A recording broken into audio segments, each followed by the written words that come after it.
예, 소개받은 사회공공연구원의 구준모입니다. 네, 사회공공연구원은 공공운수노조 부설 연구원인데요. 그래서 제가 주로 공공운수노조에서 기후 방향을 많이 했었는데, 금속노조에서는 한두 번 하긴 했었는데 이렇게 많은 분들 앞에서 하게 되어서 되게 영광이고 또 약간 긴장도 됩니다. 기후 관련된 강의 혹시 들어보신 적 있으신 분 계신가요? 네. 꽤 계시네요. 네. 제가 오늘 말씀드릴 거는 이제 총 3강을 준비했다고 들었습니다. 경기지구에서. 그래서 오늘은 제가 1, 2강을 맡게 되었는데요. 오늘은 전체적인 기후위기의 현상이 어떻게 드러나고 있는지 좀 골격을 잡아보고요. 그리고 노동조합이 여기에 대해서 어떤 관점을 가져야 될지 좀 거시적이고 좀 약간 추상적일 수도 있어요. 오늘은 그 수준에서 좀 말씀을 드리고, 다음에는 이제 조금 더 구체적으로 그렇다면 이 문제에 대한 이제 대안을 어떻게 생각해야 되고 노동조합이 어떤 활동을 해야 될지에 대해서 좀 더 구체적으로 말씀드리도록 하겠습니다. 오늘 나눠드린 그 자료에는 4파트로 구성이 되어 있는데요. 그 3번 파트를 제가 그것까지 다 하면 너무 길어질 것 같아서 다음 번으로 돌렸고요. 네. 1, 2, 4번 그 프린트물에 있는 것 중에서는 이렇게 진행하도록 하겠습니다. 예, 예전에는 뭐 지구온난화나 기후변화라는 말을 많이 들어보셨을 것입니다. 근데 최근에는 기후변화가 아니라 기후위기 또는 기후비상사태 이렇게 얘기를 하고 있거든요. 그게 2019년이나 2020년부터 시작된 조류인데요. 뭐 유수의 언론이나 환경운동, 기후운동 등에서 이렇게 얘기를 하고 있습니다. 왜냐하면 기존에 이제 기후 문제를 얘기할 때 썼던 온난화나 변화라는 용어가 지금 일어나고 있는 심각한 사태를 제대로 반영하지 못하고 있기 때문이죠. 그래서 언론에서도 이제 기후위기, 기후비상사태 이렇게 얘기를 하고 있습니다. 세계 지구상에서 빙하가 가장 많은 곳이 어딜까요? 네, 예, 남극 맞습니다. 두 번째로 많은 곳 어디일까요? 북극이. 네, 북극이 아니라 북극은 이제 해죠. 바다라서 얼음이 녹았다가 얼었다가 하는데 그 북극과 가까이 있는 그린란드가 세계에서 두 번째로 빙하가 많은 곳입니다. 근데 이제 이 사진에서 보시다시피 빙하 위를, 눈 위를 달려야 될 개썰매가 지금 녹은 물 위를 달리고 있습니다.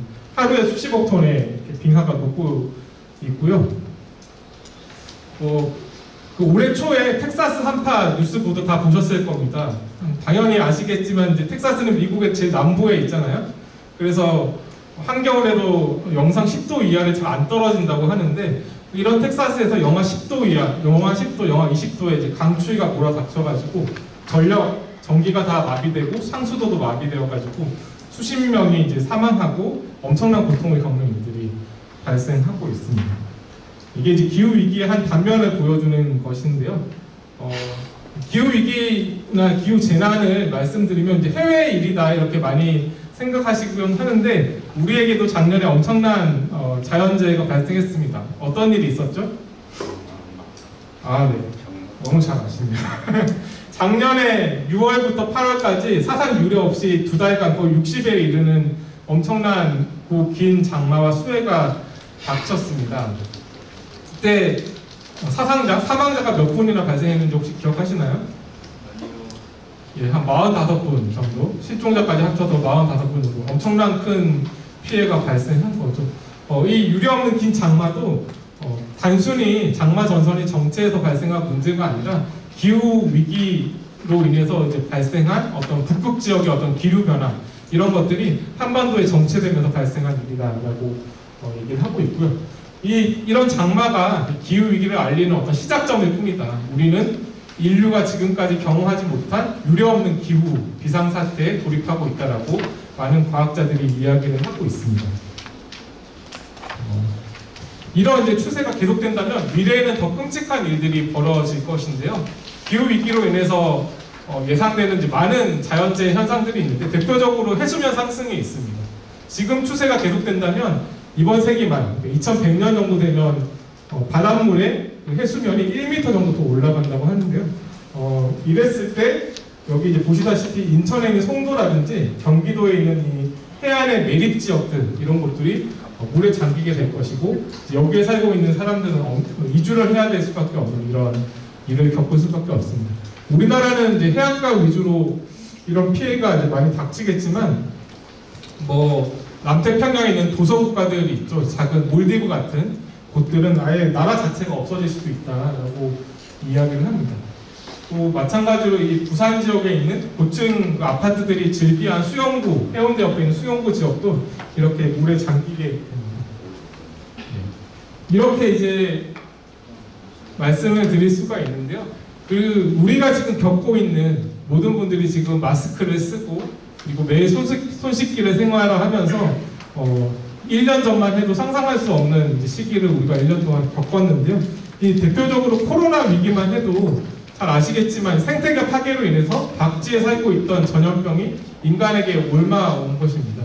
이것도 역시 기후 위기로 인해서 인수 공통 전염병이 인간에게 이제 번져온 하나의 사례라고 할 수 있는데요.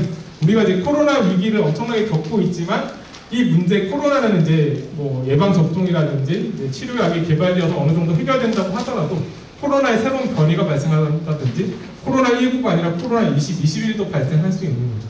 이런 문제들도 그 배후에는 생태계 파괴와 기후 위기라고 하는 현상들이 같이 도사리고 있기 때문에 우리가 이제 생각을 할 때 지금 우리가 코로나를 겪고 있는 것을 단순히 마스크를 쓰고 손을 잘 씻어서 해결될 거야. 그리고 예방주사를 맞으면 될 거야. 이렇게 생각하는 것이 아니라 그 배후에 있는 더 큰 위기의 구조를 파악하고 해결하는 것이 앞으로 우리가 이제 살아가는 데 있어서 매우 중요한 과제가 되고 있습니다. 그렇다면 이제 기후 위기가 뭐길래 이렇게 심각하게 얘기가 되는지를 좀 역사적으로 더 설명을 드리겠는데요. 좀 영어로 되어 있고 자료가 죄송한데 그 10만 년, 그러니까 지금으로부터 10만 년 전부터 지금까지 세계의 기후가 어떻게 변해왔는지를 보여주는 그래프입니다. 왜 10만 년으로 잡았냐? 인류가 지구상에 탄생한 게 나타난 게 10만 년 전이기 때문입니다. 근데 인류는 10만 년 전에 지구상에 나타났는데 우리가 문명, 문화 또는 역사라고 하는 인간 문명이 뽑히기 시작한 거는 언제부터죠? 네, 기억을 떠올려 보시면 뭐 메소포타미아 문명, 화가 문명 이런 이제 말씀을 들었잖아요. 우리 중고등학교 때 약 한 10,000년 전, 한 10,000년 전부터 인간이 문명 시대로 접어들었다 얘기를 합니다. 어떻게 문명 시대로 접어들었냐? 그 이전에는 빙하기와 간빙기가 왔다 갔다 하면서 엄청나게 기후가 불안정한 시기였습니다. 이때는 인간이 안정적으로 정착을 하면서 농경을 하고 문화를 이제 꽃피울 수가 없었어요. 근데 신기하게도 한 1만 년 전에 기후가 매우 따뜻해지면서 안정적인 시기가 시작되었습니다. 바로 요 시기인데요. 이때 농업이 시작되고 그리스나 중국 같은 데에서 그 문명이 시작되게 됩니다. 그러니까 인간이 지금과 같은 문명 생활을 시작한 것은 10만 년 중에 1만 년이 채 되지 않는 시기이고 이때는 지구에서 이례적으로 기후가 따뜻하고 안정적인 시기였다는 겁니다. 그런데 지금 현재 이런 시기가 끝나고 다시 기후가 요동치는 시기로 이제 다시 들어갈 수도 있다는 거죠. 이랬을 때 결국 인류 문명이 지금까지 경험하지 못한 새로운 기후 시대로 들어가는 것이고 이럴 때 과연 우리가 지금까지 살아왔던 안정적이고 풍요로운 생활들을 지속할 수 있을 것인가 이것 자체가 근본적으로 의문시되고 있습니다. 따라서 기후위기라는 것은 단순히 자연재난이 많이 발생하는 문제가 아니라 지금까지 우리가 기반하고 살고 있었던 안정적인 지구 생태계가 요동을 치면서 인류 문명이 경험하지 못한 미준위의 어떤 혼란의 시대로 빠져드는 그런 상황이다라고 이해를 할 수 있습니다. 그렇다면 이 기후위기 현상 어떻게 왜 발생했는지를 따져봐야지 해결책도 찾을 수 있을 텐데요. 모두 아시겠지만 기후변화 현상은 온실가스 배출로 인해서 지구온난화가 발생하는 데서 비롯된 일입니다. 온실가스는 어디서 배출되는 거죠? 대표적으로 금속노조 조합원들이, 노동자들이 많이 종사하고 계시는 자동차 산업. 자동차를 운행하면 휘발유나 이제 경유를 떼고 여기에서 매연이 나옵니다. 근데 그 매연 중에서 이산화탄소 같은 것이 이제 대거 많이 포함되어 있는데 이것이 이제 대기 중에 머무르면서 이 이산화탄소 같은 온실가스는 금방 없어지는 것이 아니라 1, 200년 이상 이제 대기 중에 머무르게 되는데요. 이것이 이제 지구를 덮는 어떤 막 같은 역할을 해서 온실 효과를 발생시키는 겁니다. 뭐 자동차에서도 발생을 하고, 그리고 우리가 전기를 쓸 때 필요한 석탄 발전소 이런 곳에서도 대거 발생을 하고, 철강 산업에서도 폭부스 같은 것을 이용하기 때문에 온실가스가 많이 발생합니다. 결국 이런 화석 연료를 기반으로 한 어떤 자본주의 문명이 시작되면서부터 온실가스가 대량으로 발생하기 시작했다라고 볼 수가 있습니다. 그리고 이 자본주의 화석 연료 기반한 자본주의 문명이 시작한 것은 언제죠?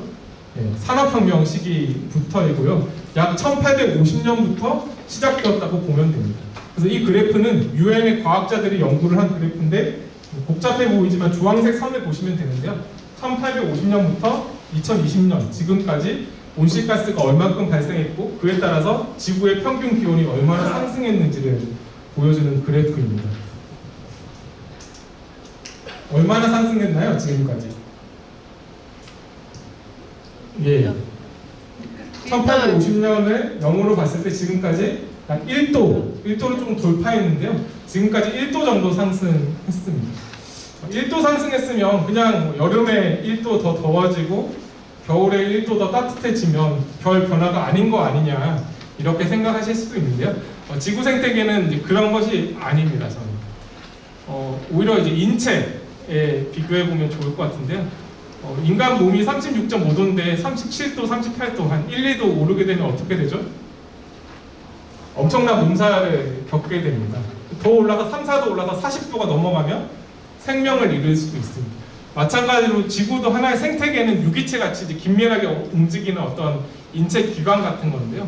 이 1도의 변화도 지금 앞에 보셨다시피 커다란 자연재해를 이제 발생시키고 있는데 이것이 지금 추세대로 계속되어서 1, 2도 더 오르게 되면 지구 생태계는 엄청난 격변을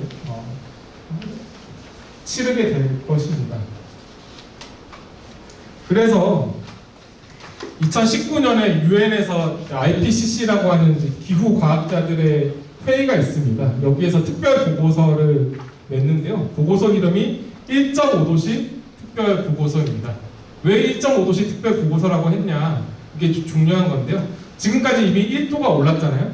앞으로 0.5도 정도 더 오르는 것은 인간이 어느 정도 통제 가능한 위험일 수 있다. 그래서 1.5도씨까지 기후변화를 막는 것을 목표로 해야 한다라고 세계 과학자들이 합의를 한 것입니다. 그래서 1.5도씨 보고서라고 하는데요. 핵심은 이렇습니다. 이미 1도씨의 온난화가 유발이 되었고 현재 속도대로라면 2030년 정도면 이미 1.5도씨에 도달할 것이고 이번 세기 말이면 한 3, 4도 정도의 변화가 발생할 것인데 이건 너무 위험하다.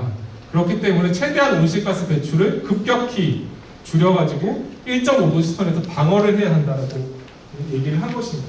1.5도씨 선에서 방어를 하려면 어떻게 해야 하나? 지금 세계에서 배출되고 있는 수많은 온실가스를 10년 내에 절반으로 줄여야 됩니다. 그 화석연료 사용량을 절반 이상 줄여야 한다는 것이기 때문에 매우 급격한 변화를 이야기하는 것입니다.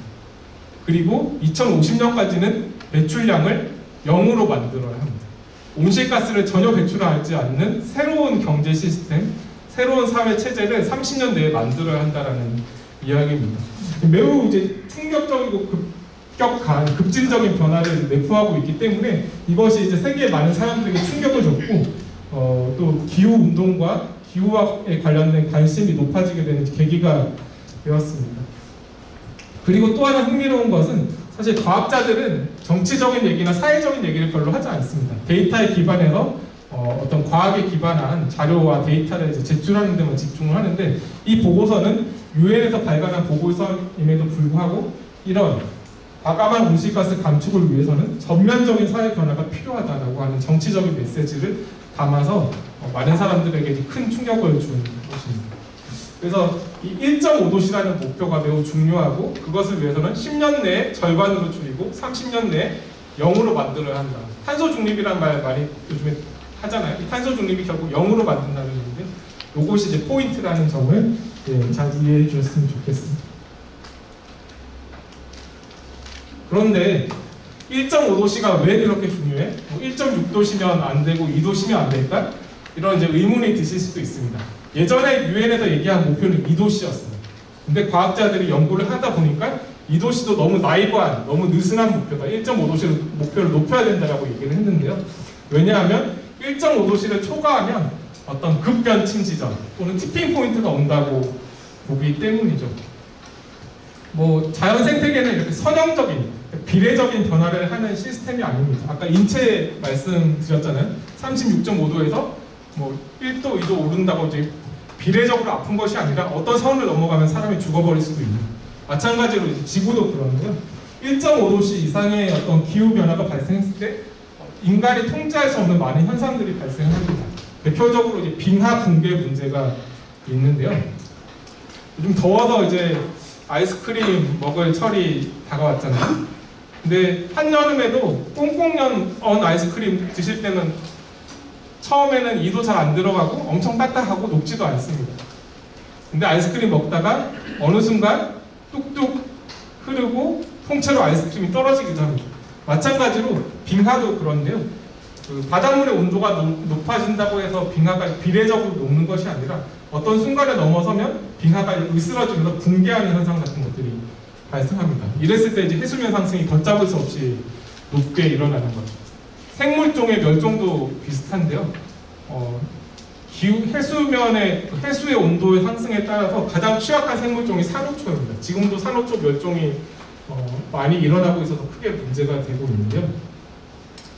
뭐 신혼여행이나 동남아 같은데 이제 다녀오신 분들은 산호 보시는 분들 많을 텐데 우리 자녀들은 못 볼 수도 있습니다. 2도씨 이상 바닷물의 온도가 높아지면 세계 산호초의 99%가 멸종한다고 합니다. 이런 현상들이 또 발생하는 거고요. 그리고 또 하나의 사례는 시베리아 같은 곳에 있는 영구 동토의 해빙 현상입니다. 북극과 가까운 캐나다나 이제 러시아의 그 지역에는 1년 내내 꽁꽁 얼어있는 동토라는 땅 지역이 있습니다. 근데 여기가 이제 지구 온난화로 인해 가지고 온도가 높아지면 동토가 녹게 되는데요. 그 동토 안에는 그냥 흙만 있는 것이 아니라 예전에 이제 간빙기나 빙하기 때 이제 죽어있던 많은 생물의 사체들이 있습니다. 거기에서 이제 그 썩으면 뭐가 발생하죠? 가스가 발생하죠. 메탄가스 같은 것들이 얼어서 있는 건데 이것이 녹으면 지상으로 방출되게 됩니다. 근데 메탄가스는 대표적인 온실가스 중에 하나이고 이산화탄소보다 온실 효과가 수십 배 더 강한 온실가스입니다. 이제 이런 일들이 1.5도씨를 넘어서면 발생하게 되는 거고 이런 뭐 빙하가 녹는 현상, 영구동토가 녹는 현상, 생물종이 멸종하는 현상 이런 거는 그때 가서 인간이 개입해서 해결하려고 해도 전혀 해결할 수 없는 문제인 거예요. 그렇기 때문에 1.5도라는 것이 매우 중요한 목표가 되고 있습니다. 예. 지금까지가 기후위기가 어떻게 진행되고 있고 왜 심각한지를 이제 말씀드렸다면요. 다음 파트에서는 이 기후변화, 기후위기의 책임이 누구에게 있고 이 문제를 어떻게 파악해야 하는지에 관해서 말씀을 드리려고 합니다. 문제의 책임자를 알고 그다음 문제의 구조를 파악해야지 해결책도 나올 수 있겠죠. 보통 이제 환경단체에서 많이 환경교육을 하면 개인적 실천을 되게 강조를 합니다. 개인적 실천도 당연히 필요한데 저는 개인적 실천보다는 이 기후 문제에 있어서는 어떤 사회 구조적인 불평등과 이 시스템의 문제를 좀 더 잘 파악해야 한다라고 생각을 합니다. 보통 이제 환경 문제의 책임이 누구에게 있냐라고 물으면 어떻게 답하시겠어요, 여러분들? 기업. 네. 금속노조라서 다르시군요. 보통 이제 근데 인간들이 문제다, 인구가 너무 많아서 문제라거나 인간이 문제다 이런 식으로 이제 답하는 경우가 일반적으로 많이 있습니다. 이게 이제 아니라는 점을 좀 강조드리고 싶은데요.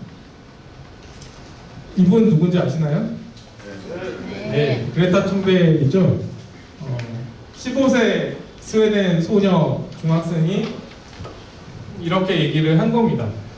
기후위기라는 이중류의 엄청난 문제가 있는데 어른들은 이 숙제를 하나도 해결하지 않으면서 우리 청소년들 보고는 학교 가서 숙제나 하고 공부나 하라는 게 말이 되느냐. 더 심각한 문제를 풀어야 한다라고 항의를 하면서 학교를 가지 않는 학교 파업을 벌였고, 이것이 세계적으로 퍼져나가서 기후운동이 확산되고 커지는데 커다란 이제 힘이 되었습니다. 그레타 툰베리 같은 사람은 체제 문제를 직접적으로 공격을 합니다. 기업이나 정치인들이 아무것도 하지 않고 지금까지 문제를 방치해왔기 때문에 지금과는 전혀 다른 방식의 대응이 필요하다. 그리고 또 한편으로는 이 문제를 방치해온 기성세대의 책임을 묻기도 하고 있습니다. 이분은 누군가요? 네, 미국의 민주당 소속 하원 의원, 국회의원인 AOC, 이름이 이제 복잡해서 AOC라고 많이 부르는데요. 라는 이제 분입니다. 근데 미국 민주당 소속이긴 한데 이분은 민주당 내에서 가장 급진적이고 진보적인 세력을 대표하기 때문에 스스로 민주적 사회주의자라고 이야기를 하고요. 이분이 국회의원에 당선된 직후에 처음 한 행동이 바로 미국 하원 의장의 사무실을 점거하고 있는 시위대에 동참해서 나도 동의하고 이 문제를 해결하는 데 함께하겠다라고 한 일입니다. 근데 이 하원 의장은 역시도 민주당 소속의 하원 의장이었습니다. 우리나라로 치면 상상이 잘 안 되는 일인데 자기 당 대표의 사무실을 점거하면서 이 화석연료와 기후변화 문제를 함께 해결하겠다고 얘기를 한 겁니다. 이 AOC 같은 사람의 이제 입장에 따르면 기존의 체제도 문제지만 특히 아무것도 하지 않고 수수방관하고 있는 기득권 세력, 특히 무대책인 기득권 정치 세력들이 기후위기에 책임이 있다 이렇게 얘기를 하는 거죠. 예. 마지막 사진은 5월 말에 한국에서 있었던 피포지 정상회담 때의 시위 사진인데요. 한 시위하는 여성이 바로 기업이 기후위기에 주 책임을 져야 한다라고 이제 항의를 하면서 이렇게 퍼포먼스를 벌였습니다. 이렇게 기후위기의 책임에 대해서 물었을 때 모든 사람이 책임이 있는 것이 아니라 기성세대 또는 이제 보수 정치인 또는 기업과 같은 자본에게 책임이 있다. 이렇게 다양한 목소리가 나오고 있습니다. 다 이제 옳은 이제 분석들이고 특히 이 기후나 환경 문제를 어떻게 이해할 것인가와 관련돼서 주류적인 접근을 노동자라면 좀 벗어날 필요가 있다. 이 점을 강조드리고 싶습니다. 주류적인 접근은 이런 거예요. 인간이나 또는 한국 경제의 성장을 위해서는 환경을 파괴하는 것이 불가피하다.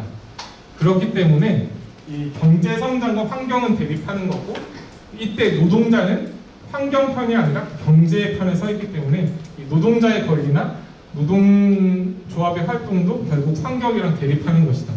이렇게 생각하는 것이 주류적인 어떤 파악의 방법입니다.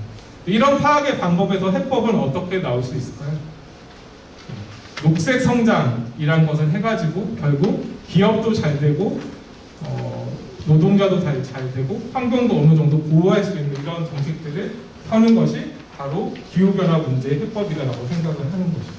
이게 이제 주류적인 접근이고 결국 이제 정치 이데올로기적으로 보자면 신자유주의적인 어떤 환경 문제 해법 또는 국가의 개입을 좀 강조한다면 케인스주의적인 환경 문제 해법이라고 할 수 있을 것입니다.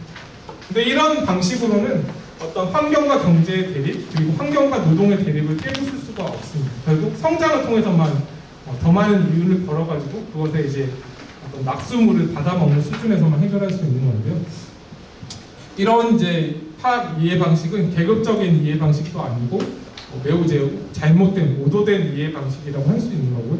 대안적인 이해 방식이 있을 수 있습니다. 쉽게 얘기하면 이런 거 환경과 노동이 대립하는 것이 아니라 결국 이 자본주의 사회에서 거대 기업 중심으로 이제 구성되고 운영되는 이 시스템이 노동자도 착취하고 파괴하지만 환경도 역시 착취하고 파괴하고 있다. 그래서 이 자본주의 체제가 파괴하는 것이 두 가지 측면이 있는데 보통 일반 시민들, 서민들의 삶을 파괴하는 것이고 또 생태계, 자연을 파괴하는 것이다. 이렇게 파악을 하는 것이죠. 이렇게 파악한다면 문제의 대립구도는 환경과 노동 사이에 있는 것이 아니라 이 자본주의 체제와 우리들 사이에 있는 것이고 이 문제를 해결하기 위해서는 이 자본주의 체제 자체를 변화시킬 때만이 해결책을 찾을 수 있게 됩니다. 이런 식으로 이제 문제를 파악해야지만 기후변화 문제도 그리고 환경 문제도 계급적 입장에서 해결해 나갈 수 있는 어떤 실마리가 찾아질 것이라고 보입니다. 이거는 이제 영국에 있는 한 이제 빈민 문제 관련된 연구하는 단체에서 낸 보고서인데요. 기후 위기의 책임이 누구에게 있냐를 이제 한눈에 보여주는 이제 그래프입니다. 온실가스 배출의 약 50%를 상위 10% 부자들이 하고 있다는 통계를 발표했습니다. 반면 하위 50%의 가난한 사람들은 온실가스 배출의 책임이 한 10%밖에 없다는 거죠. 그러니까 이 비율이 반대인데 상위 10%가 50%를 배출하고 하위 50%는 10%만 배출합니다. 이런 사례에서 볼 수 있다시피 결국 이제 온실가스 배출로 인한 이 기후 위기의 문제는 단순히 모든 인간들에게 모든 인류에게 똑같은 책임이 있는 문제가 아니라 매우 계급적이고 불평등한 어떤 사회 구조를 그대로 반영한 문제라는 거죠. 그래서 세계 기후 운동들은 그냥 기후 운동이 아니라 우리는 기후 정의 운동을 한다, 기후 정의 운동을 한다라고 이야기를 하고 있습니다. 근데 기후 정의가 뭐냐면 기후 문제를 단순히 온실가스를 줄이는 문제로 접근해서는 해결책이 없다. 불평등한 사회 구조와 불평등한 경제 시스템이 현재 엄청난 온실가스 배출과 환경 파괴 문제를 낳았기 때문에 이 불평등의 구조를 바꾸는 것과 함께 기후 문제를 다룰 수밖에 없다라고 얘기합니다. 그래서 그냥 기후 운동이 아니라 기후 정의 운동이라고 말을 쓰는데 이것은 이제 우리 노동조합이 기후 문제를 파악하고 그리고 기후 운동에 함께 동참할 때 가져야 할 관점과 바로 동일하다라고 볼 수가 있습니다. 예. 그래서 이렇게 이제 기후 문제가 심각하게 진행되고 있고 또 기후 문제의 원인에는 어떤 구조적인 불평등, 자본주의 체제의 문제가 있기 때문에 아까 이제 과학자들이 매우 진보적으로 변하고 있다. 심지어는 급진적인 말도 한다라고 얘기를 했는데요. 한국에도 그런 사례가 있습니다. 이분이 이제 조천호 박사라고 국립기상원장을 하신 분입니다. 기상청 산하에 있는 한국의 대기와 기후를 연구하는 연구소였는데요. 이 공무원 출신인 분이 퇴직한 이후에 기후 운동에 투신을 해가지고 여러 가지 인터뷰와 교육들을 많이 하고 있는데요. 이런 얘기를 합니다.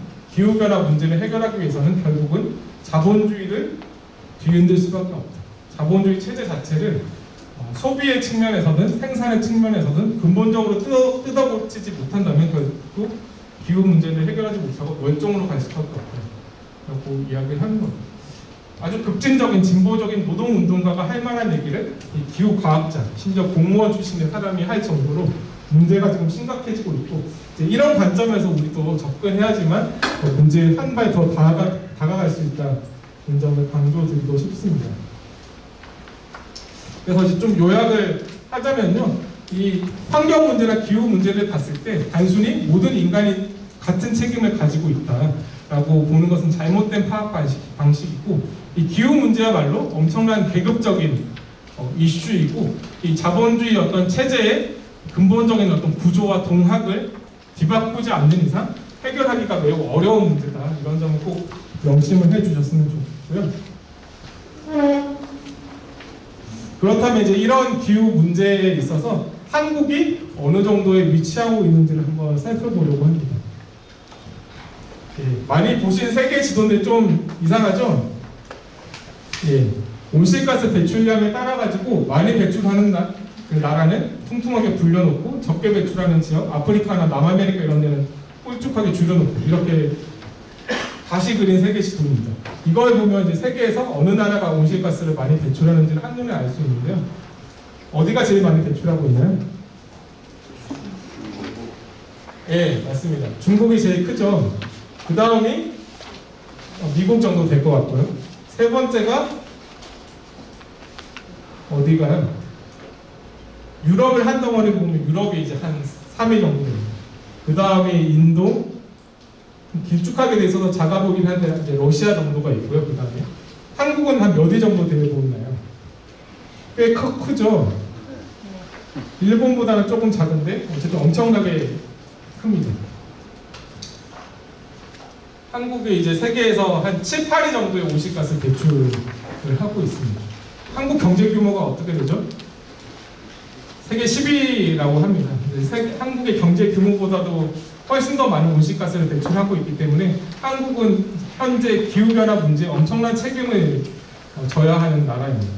근데 이제 처음부터 우리나라가 온실가스 배출량이 많았던 것은 아니고요. 1990년부터 지금까지 온실가스 배출량의 추이를 보여주는 그래프인데요.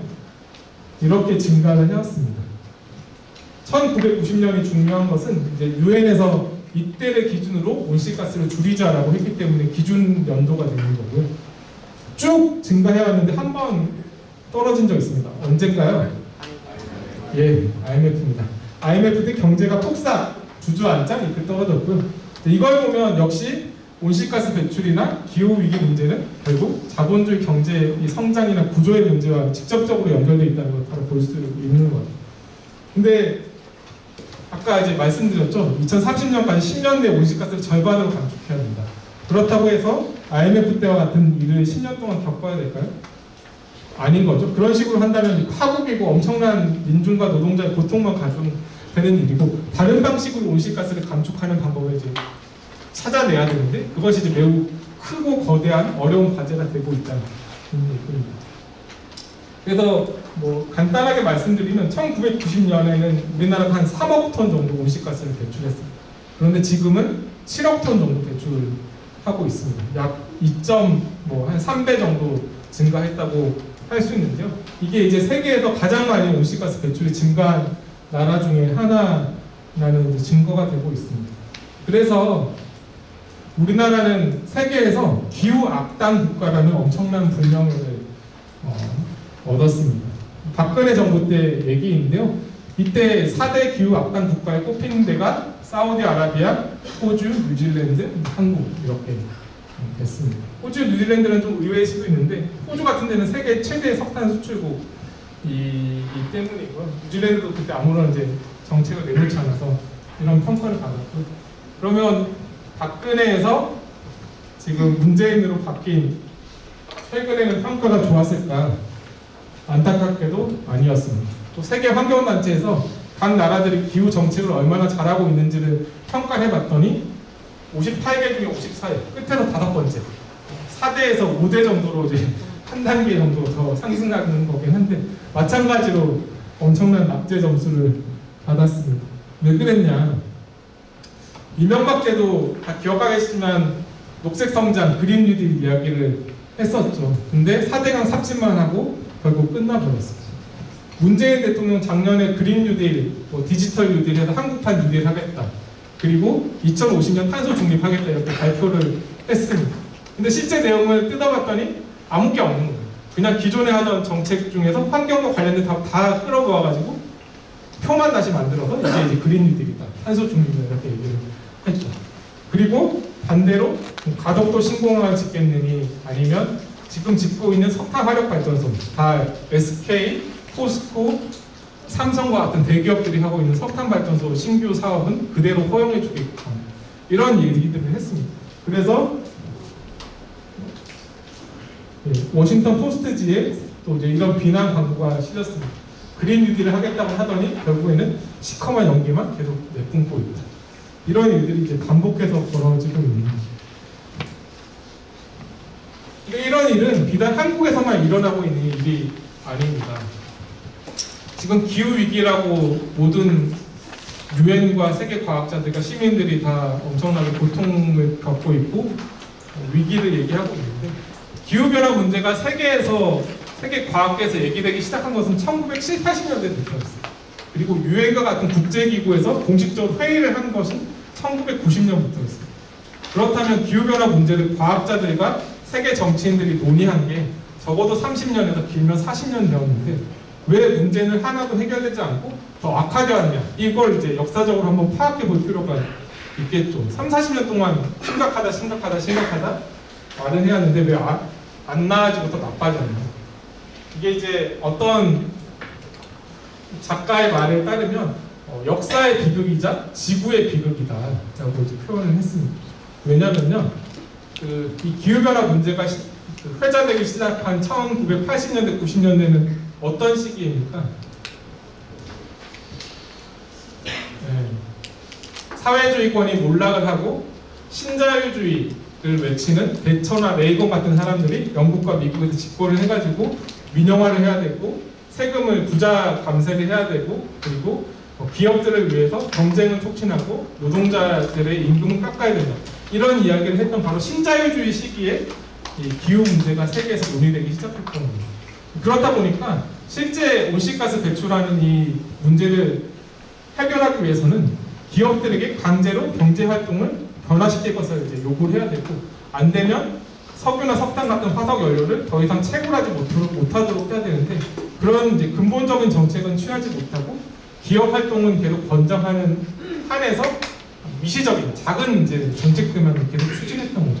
결국 신자유주의적인 방식으로 추진되었던 기후 정책과 기후 정치의 실패가 한 30년간 쌓여오면서 이런 문제를 이제 계속 낳고 있다. 최근에는 재생에너지가 이슈가 많이 되고 있죠. 에너지 전환이 기후변화에 대응하기 위한 가장 우선적인 과제고 그걸 위해서는 재생에너지를 대폭 확대해야 된다고 하는데 이 문제도 사실 20-30년 동안 거의 세계적 평균으로 보면 개선된 것이 없습니다. 바로 이런 점 때문인 거고요. 그래서 이런 신자유주의적인 어떤 정책 기조와 그에 따른 미시적인 어떤 정책 조정과 같은 문제들로서는 더 이상 문제를 해결할 수 없다. 근본적인 변화가 필요하다라고 하는 것들이 지금 세계의 많은 기후 운동들이 강조를 하고 있는 부분입니다. 네, 마지막 파트인데요. 지금까지 이제 기후 위기의 어떤 현실 현상과 그다음 기후 위기가 발생하게 되는 어떤 구조 원인과 역사를 살펴봤는데요. 마지막으로 그렇다면 노동조합은 이 기후 문제에 대해서 어떤 관점으로 접근을 해야 하는가를 아주 이제 간단하게만 살펴보고 다음 시간에 좀 더 자세히 말씀을 드리도록 하겠습니다. 영상을 하나 보고 가겠습니다.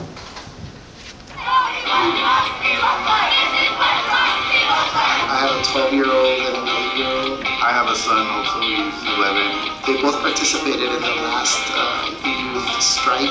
I said to my daughter, well, what's that? She said, Mommy, well, you know climate change is coming. So if he goes out on strike, I'll definitely be there. My name is Micah. And my name's Valerie. We're in 7th grade. The reason why we are here is because we want a future for our generation. The young people are the ones who realize, like, hey, you gotta stop this train or you're going over the edge. If we only have one planet, then we only have one chance. There is a different energy leading this than the folks in the generations that came before.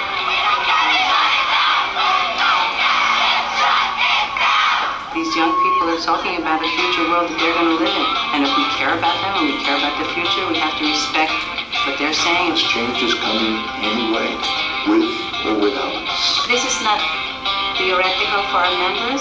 I saw firsthand the disaster of Typhoon Haiyan. Workers die every year of heat stroke in the fields in California and in Texas. Not an option for politicians to continue to play into the hands of the oil and gas companies. A Green New Deal needs to change that relationship, and people are looking for what can we change it to?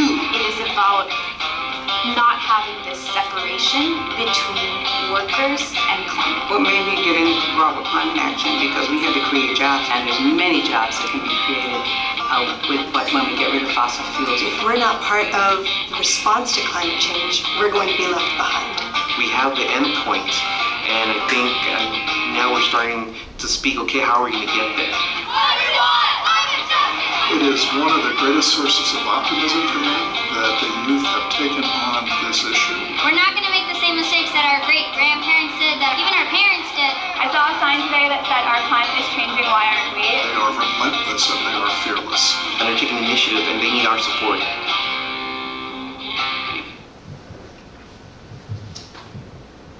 예, 2019년 9월에 있었던 그 미국의 기후 파업을 이제 담은 영상인데요. 우리나라에도 2019년 9월에 대학로에서 기후 집회가 있었습니다. 한 5, 6천 명 정도 모여가 집회를 했는데 그때는 노동조합에서는 제가 봤을 때는 한 100분 정도 많지 않게 참여를 했습니다. 좀 격차가 있는데 뭐 저는 금방 따라잡을 수 있다 이렇게 보고요. 미국에서는 이 영상에서 중요한 얘기들이 많이 나오는데 첫 번째는 이제 이 청년 세대들의 분노와 어떤 요구 이런 것들이 이제 엄청나게 있는 거죠. 뭐 여기 뭐 조합원들 젊으신 분도 많은데 선배 조합원들은 뭐 1, 20년 이후에 퇴직하실 분들도 있고 이런데 젊은 청년 조합원들이나 지금 이제 막 자라나고 있는 청소년 세대들은 앞으로 자기가 살아야 될 사회가 50년 이상 남아 있는 거죠. 이랬을 때 이 기후 문제를 외면할 수 없는 현실이 분명히 있습니다. 그렇기 때문에 이 노동조합이 기후 문제를 자기 의제로 삼고 적극적으로 대응하는 것은 이 청년 조합원, 나아가서 아직 노동자가 되지 않았지만 앞으로 될 청년 세대의 어떤 요구와 필요에 적극적으로 부응하는 것이기도 합니다. 그렇기 때문에 전통적인 노동조합의 이제 요구나 의제도 중요하지만 이 새로운 2030년과 2050년, 앞으로의 10년과 30년간 항상 계속적인 이슈가 될 문제들을 적극적으로 껴안을 필요가 있겠다. 이게 한 가지 교훈인 것 같고, 이 영상에서 나오는. 두 번째는 이미 지금 일하고 있는 작년, 중장년의 노동자들도 기후 위기의 문제를 느끼고 있고 피해를 겪고 있다고 보입니다.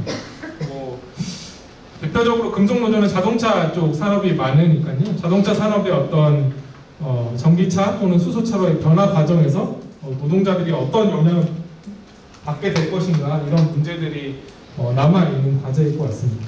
그래서 오늘은 길게 말씀은 못 드리는데 어쨌든 이제 기후 문제라는 것이 우리 모두가 다 겪고 있고 앞으로 겪을 문제라는 점을 강조해서 좀 말씀드리고 싶습니다.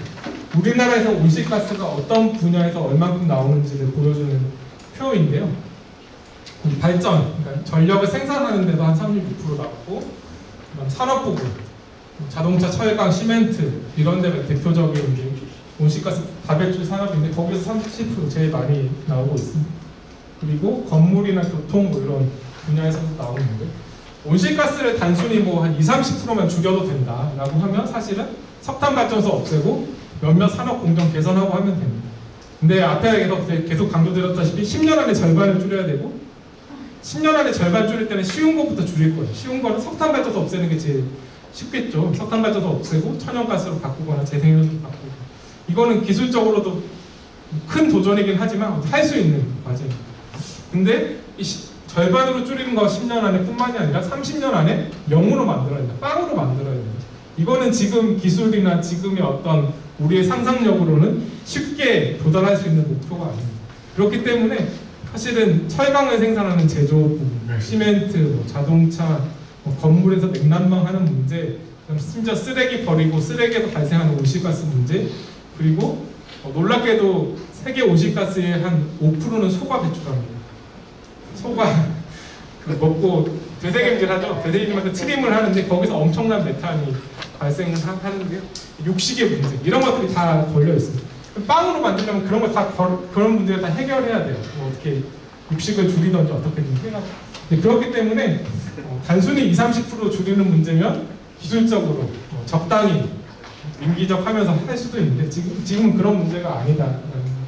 따라서 사실 한국의 모든 노동자, 나아가 세계의 모든 노동자뿐만이 아니라 농민이나 자영업자까지도 다 기후변화의 영향을 받고 기후변화에 따라가지고 온실가스의 감축을 책임지고 선도할 어떤 의무가 있는 주체들이다라는 거고요. 그래서 이제 이런 측면에서 기후 문제를 좀 더 적극적으로 그리고 장기적으로 바라볼 필요가 있다는 걸 강조드리고 싶습니다. 그리고 이제 정의로운 전환, 금속노조에서도 강조를 하고 있는데요.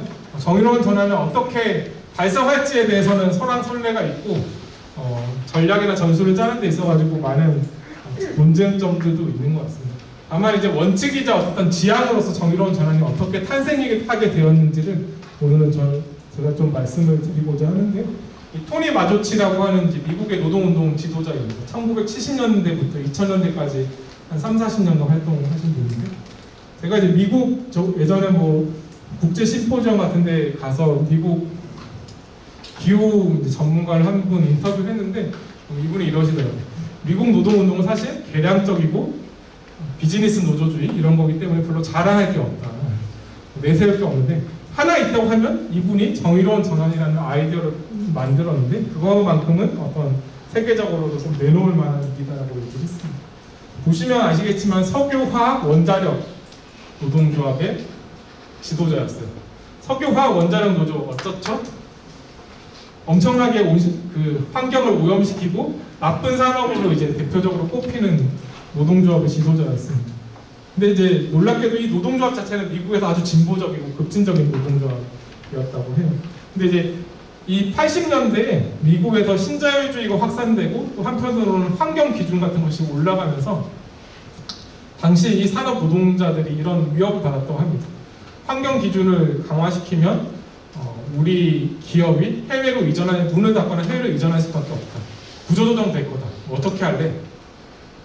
기업이랑 함께 손잡고 환경 규제를 낮추는 로비를 하자. 이런 제안을 이제 받았던 거예요. 근데 실리주의적이거나 이제 아주 어영노조였으면 이런 로비를 손을 잡고 기업이 살아야지 우리도 산다. 일자리를 지켜야 한다. 이렇게 했겠죠. 근데 이 사람은 그런 방식으로 접근하는 것이 아니라 환경 기준을 높이는 것은 당연히 필요한 일이고 또 석유화학 이런 공장의 노동 과정에서 산재가 엄청나게 발생하고 있기 때문에 이것도 노동자에게 피해가 됩니다. 결국 노동 환경이 깨끗하고 좋지 않으면 지역 환경에도 영향을 미치고 우리는 함께 죽게 됩니다. 그렇기 때문에 우리는 기업과 손을 잡고 환경 규제를 낮추자는 캠페인을 할 것이 아니라 지역 주민들과 손을 잡고 환경 규제를 이제 강화시키고 그런과 동시에 우리의 고용을 보장받을 수 있는 강화할 수 있는 이런 방안을 추진해야 한다고 이야기를 했습니다.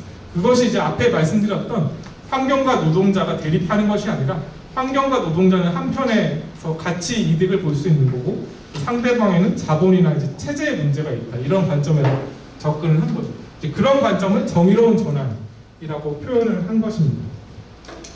그래서 이제 정의로운 전환이 실현되려면 두 가지가 이제 필요한데 첫 번째는 절차적인 과정상의 정의가 필요하다. 기존에는 자본가랑 정부가 무조건 산업정책을 결정을 했었는데 이런 방식으로는 바람직한 변화를 이끌 수 없다라고 얘기를 하면서 노동자의 참여를 한편은 강조한 거고 두 번째는 참여를 했는데 결과가 나쁘면 참여할 이유가 없잖아요. 이 전환의 결과 자체도 바람직해야 한다라고 이야기를 한 것입니다. 그래서 결과의 정의인데요. 이 전환을 했는데 전환의 결과가 환경에만 좋고 노동자에게 안 좋은 이런 방식이면 안 되는 거고 또는 기업에게만 좋고 노동자나 지역사회에 안 좋은 방식이면 안 되는 거고 노동자와 지역사회가 함께 살아갈 수 있는 방식으로 전환을 해야 되고 그것은 결국 더 평등한 사회를 만드는 어떤 한 발걸음이 되어야 된다고 이야기를 했습니다. 이게 이제 정의로운 전환의 아이디어라고 할 수 있고요.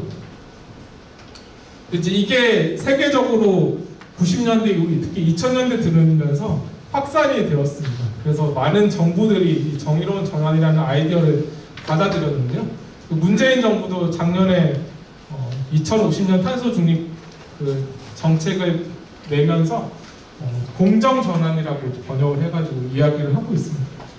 공정하지도 않은 정부가 공정 때문에 공격은 많이 당하면서 이 공정이라는 말만 좋아하고 있는 것 같은데 정의라는 말이 적극적이고 또 약간 노동자의 주체성 이런 것들을 좀 강조하는 측면이 있기 때문에 정부는 그 싫다, 공정이라고 쓰겠다라고 했습니다. 뭐 말은 어떻게 써도 좋은데 문제는 내용인데요. 그 문재인 정부가 발표한 정의로운 전환의 방안에는 아무런 내용이 없습니다. 오히려 기업을 지원해 주겠다라고 하는 측면이 있는 거고요. 다른 한편으로 그럼 노동자 피해 노동자들은 어떻게 할래 하는 측면에 대해서 딱 두 가지 정책을 내놨습니다. 하나가 직업교육, 두 번째가 직업 알선. 아무것도 안 하겠다는 거예요. 기존에 구조조정 됐을 때 매번 내놓는 정책인데 실제로는 실효성은 하나도 없는 정책들입니다. 그래서 저는 이제 이걸 이렇게 얘기할 수 있다고요. 탄소 구조조정을 위한 어떤 보조수단으로 정의로운 전환을 활용하고 있다는 이렇게 평가를 할 수 있고 실제로는 아무 내용이 없는 것이 현재 상황입니다.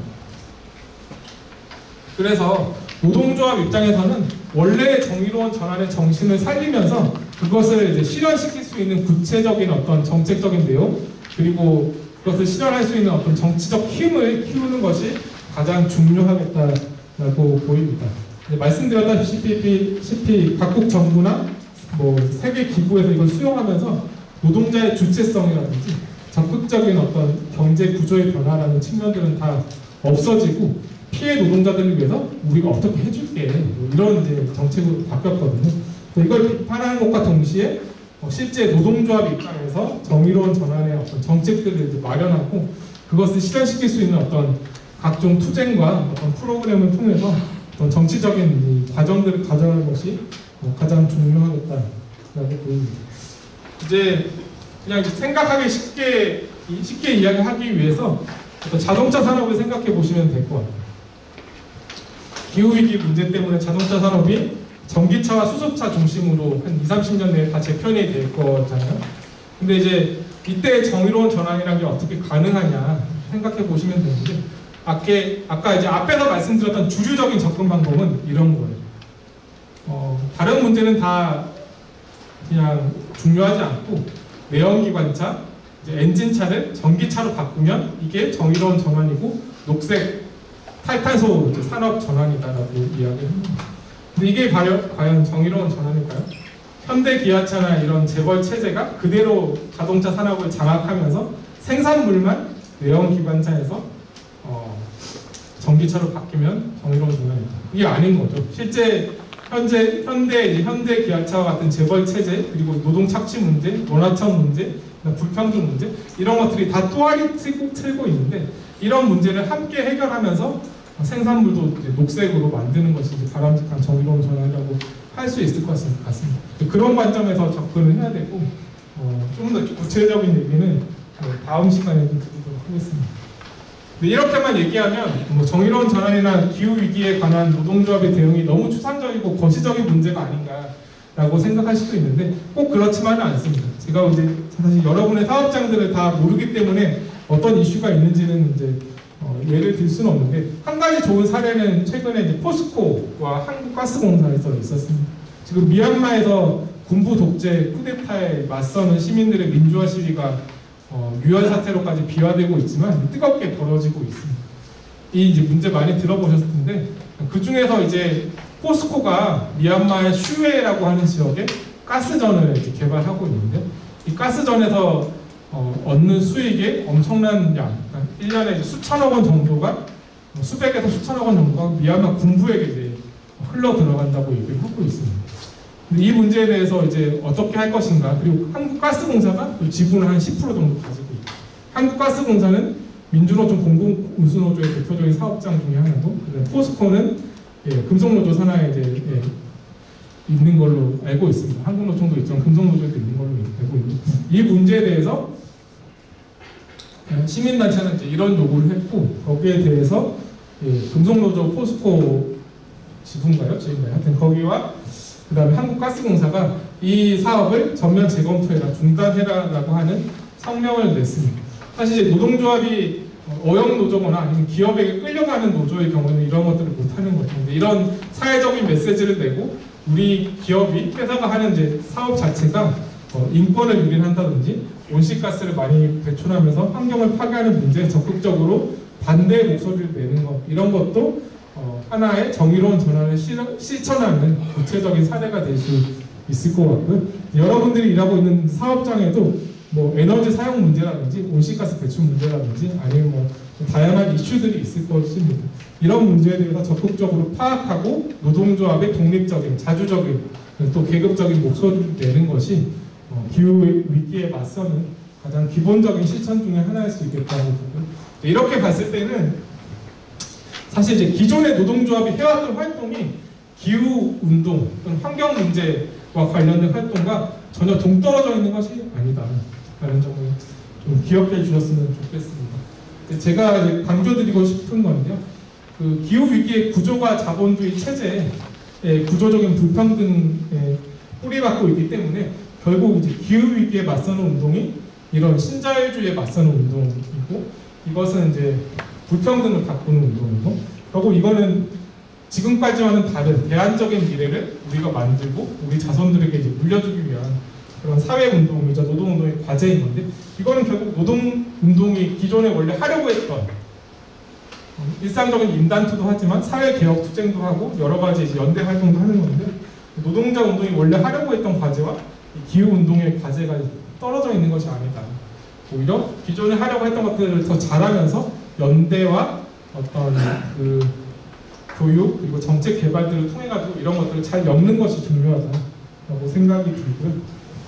강조드렸다시피 앞으로 10년 온실가스를 절반으로 감축시켜야 한다고 했는데 이것이 이제 매우 중요한 시기입니다. 그리고 2050년까지 30년 중장기적인 어떤 정세가 기후 위기와 관련될 수밖에 없다. 그렇다면 노동조합이 어쩔 수 없이 떠밀려서 뭐 이렇게 소극적으로 하는 것이 아니라 좀 선제적으로, 그리고 연대사업 수준이 아니라 노동자 조합 자체의 과제로 그리고 기층까지 내려가는 어떤 사업 기풍을 만드는 것이 필요하다고 보이고요. 뭐 구체적인 사업에 대한 이제 고민이나 또 과제들은 뭐 제가 외부에 있는 저보다는 직접 현장에서 부딪히면서 활동하시는 분들이 더 잘 아실 수도 있다고 생각하는데요. 예, 어쨌든 그 관련된 좀 사례나 힌트 같은 것들은 다음 시간에 조금 더 말씀드릴 수 있도록 하겠습니다. 네, 이상 오늘 제 말씀 마치겠습니다. 감사합니다. 질문 있습니다. 예. 여기 상층에서 기층으로 모든 사업으로 선제적으로 이렇게 말씀해 주셨는데요. 기후의 문제와 관련되어서는 사람 개개인이 이 배출가스 문제를 줄이는 방식도 필요하나 더 크고 더 중요한 문제는 기업이나 정책을 통해서 구조적인 시스템적인 변화를 가져올 필요가 있다라고 앞서서 설명을 해주신 것 같은데 저건 어떤 의미가 있는지 조금 더 보충 설명해 주시면 좋겠습니다.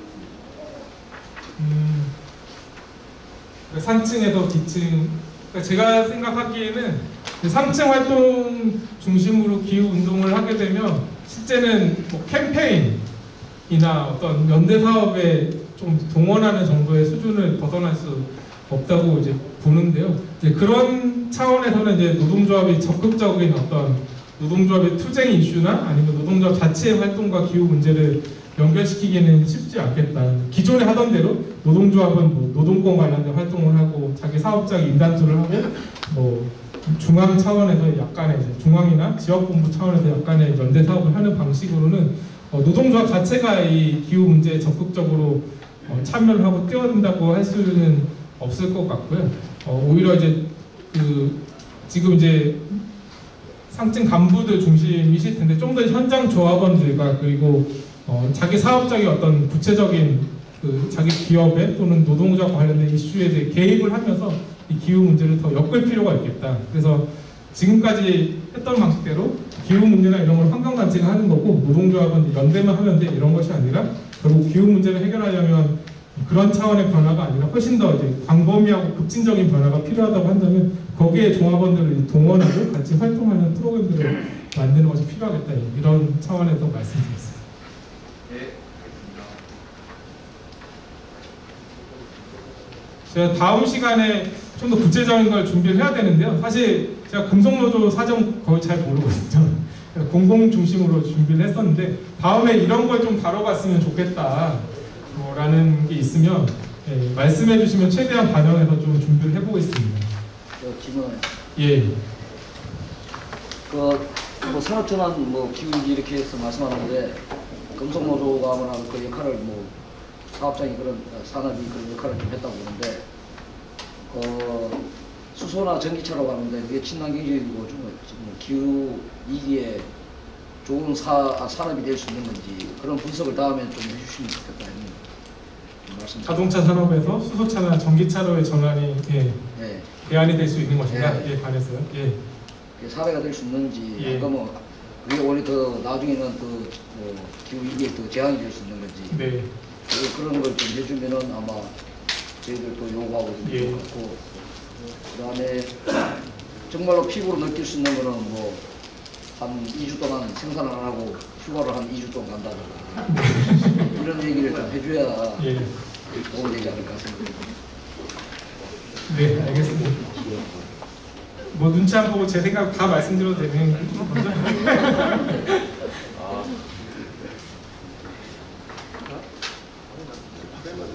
예, 또 질문이나 아니면 다음번에 좀 이런 게 더 구체적으로 얘기를 했으면 좋겠다. 예.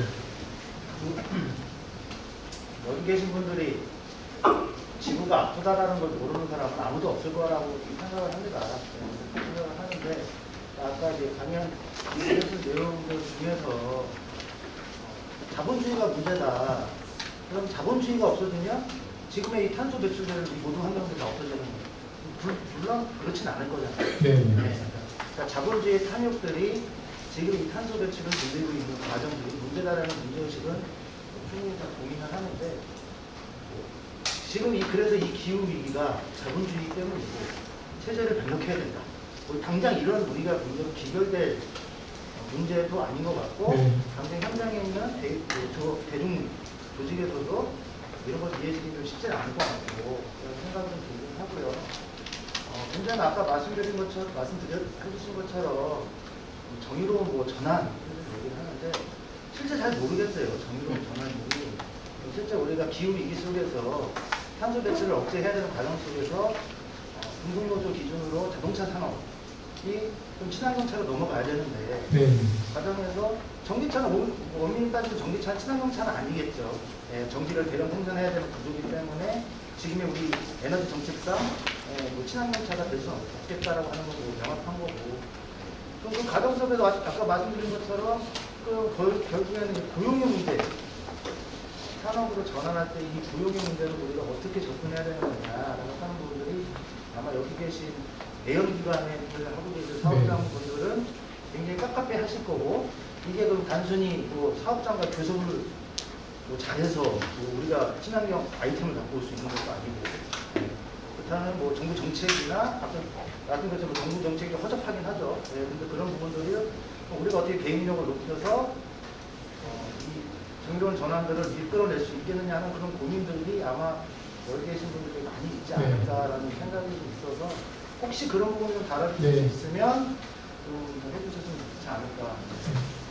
오늘은 이제 기본적인 관점과 좀 거시적인 얘기 중심으로 했다면, 그러니까 산업 구조 변화든 어쨌든 뭐 탈자본주의적인 변화든 모두 해야 되는데 어떻게 할 것인가 사실 이제 제일 중요한 거죠. 그게 없으면 이제 방위로 끝나거나 아무런 운동이 되는 것은 아니니까요. 그 부분에 대해서 초점을 좀 맞춰가지고 다음번에는 조금 더 구체적인 얘기들을 좀 해보겠습니다.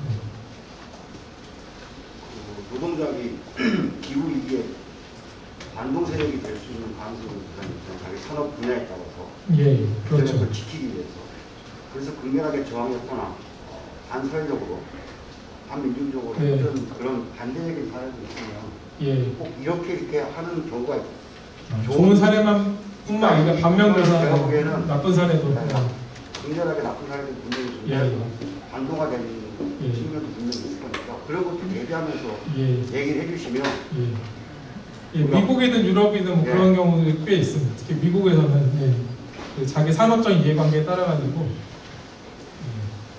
석유, 뭐 석탄 계속 해야 된다 이렇게 하는 데도 있는데 그런 부분도 좀 소개를 해드리겠습니다. 네, 없으면 한 달 뒤에 뵙도록 하겠습니다. 감사합니다.